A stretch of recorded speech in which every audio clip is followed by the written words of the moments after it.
Police Minister Bheki Cele has just finished briefing the media on the security details and police deployment at FNB Stadium during that particular concert.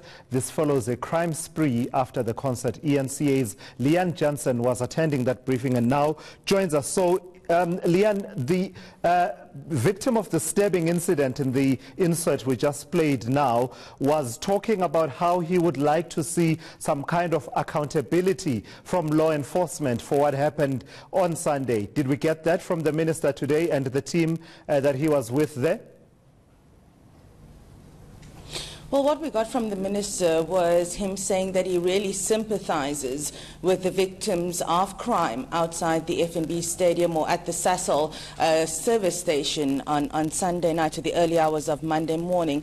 The minister has also said that the police take responsibility, or part of the responsibility, for what happened, that police response time was lacking and that could have exacerbated the criminality that they'd seen at Sasol Garage. He also said that the planning that police had done in the run-up to the Global Citizen event at FNB Stadium did not extend to the Sasol Garage, which was about 3 kilometers from the stadium itself.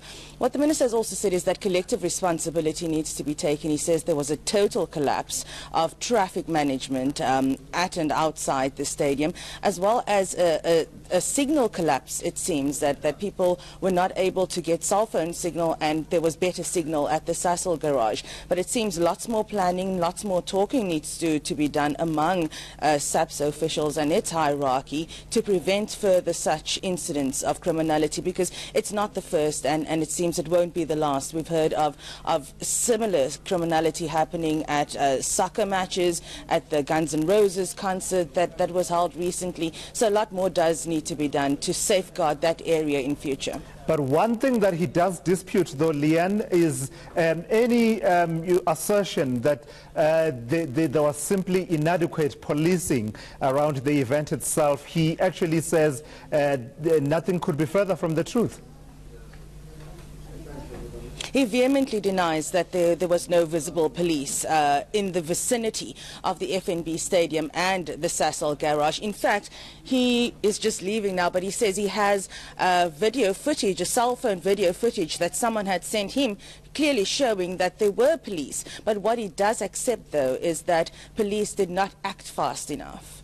And that seems to have exacerbated the problem. I'm hoping to catch him as soon as I'm done with this live crossing to get that video so we could air it as soon as possible. All right, so to allow you to do that then, Leanne, let me ask you then a final question. The good news, though, if we can take anything out of this, is that there's since been progress. Initially, the police were worried that people were not reporting these incidents and laying charges and therefore not able to get a sense of where do they start investigating. It seems now there's been progress in as far as investigations are concerned.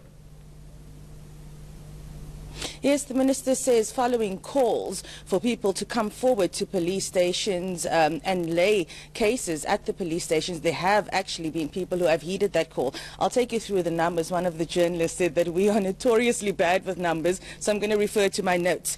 So there are 50 cases which have been reported at various police stations following that incident at the FNB Stadium. 5 of those cases are currently in court. Now, 15 suspects have been arrested, but those are 15 suspects overall for the duration of the day. Of those 15 who have been arrested, 6 people have been arrested for the incident that happened after the Global Citizen event at the Sasol Garage, and they've been arrested for common assault and theft, and they've all been denied bail. All right, great stuff. Let's release you to try and chase the minister there, Leanne.